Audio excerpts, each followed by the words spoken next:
ശിവസേന ഉദ്ധവ് താക്കറെ വിഭാഗം കേരള ഘടകത്തിന്റെ പുതിയ സംസ്ഥാന കമ്മിറ്റി രൂപീകരിച്ചു.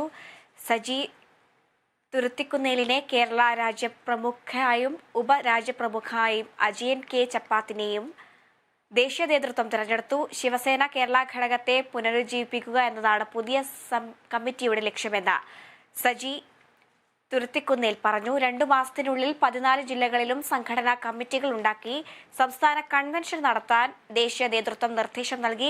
വയനാട് വന്യജീവി ആക്രമണം, മുല്ലപ്പെരിയാർ പുതിയ അണക്കെട്ട്, കാർഷിക മേഖലകളെ പ്രശ്നങ്ങൾ പൊതുവിഷയങ്ങളിൽ ഇടപെട്ട് പ്രശ്നപരിഹാരം കാണുന്നതിനായി പൊതുപരിപാടികൾക്ക് രൂപം നൽകാനും ദേശീയ നേതൃത്വം നിർദ്ദേശിച്ചു. നാളെ കൊച്ചിയിൽ ചേരുന്ന യോഗത്തിൽ കൂടുതൽ തീരുമാനങ്ങൾ ഉണ്ടായേക്കുമെന്നും സജി തുരുത്തിക്കുന്നേൽ പറഞ്ഞു. 2 മാസത്തിനുള്ളിൽ 14 ജില്ലകളിലും ഇത്തരത്തിലുള്ള ജില്ലാ കമ്മിറ്റികൾക്ക് രൂപം കൊടുത്തുകൊണ്ട് ഒരു സംസ്ഥാന കൺവെൻഷനിലോട്ട് എത്തുവാനും 14 ജില്ലകളിലെ പ്രവർത്തകരെ വെച്ചുകൊണ്ട് അതത് ജില്ലകളിലെ ജില്ലാ കൺവെൻഷൻ പൂർത്തിയാക്കി സംസ്ഥാന കൺവെൻഷനിലോട്ട് എത്തുവാൻ ദേശീയ നേതൃത്വം ഞങ്ങൾക്ക് തന്നിരിക്കുന്ന സമയം 2 മാസമാണ്.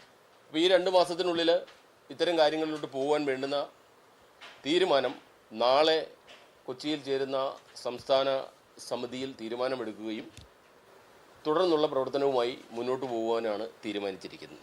ദേശീയ നേതൃത്വം പറഞ്ഞിരിക്കുന്നത് എല്ലാ മേഖലകളിലുമുള്ള കാർഷിക മേഖലകളിൽ കഷ്ടത അനുഭവിക്കുന്നവർ, വനമേഖലകളായിട്ടുള്ള വയനാട്, ഇടുക്കി അത്തരത്തിലുള്ള പ്രദേശങ്ങളിലെ വന്യജീവി ആക്രമണങ്ങൾ, മുല്ലപ്പെരിയാർ പുതിയത് ഉണ്ടാക്കാനുള്ള സർക്കാരിൻ്റെ അവജ്ഞാപരമായ നിലപാടുകൾ, അപ്പോൾ ഇത്തരത്തിലുള്ള എല്ലാ പൊതുവിഷയങ്ങളെയും സംഘടന രാഷ്ട്രീയപരമായിട്ട് അതിന് മുൻകൂർ കൊടുത്തുകൊണ്ട് ഇത്തരത്തിലുള്ള വിഷയങ്ങളെ നടപ്പിലാക്കുവാൻ വേണ്ടി പൊതുപരിപാടികൾക്ക് രൂപം കൊടുക്കുവാനും നാളെ ചേരുന്ന യോഗം തീരുമാനിക്കും.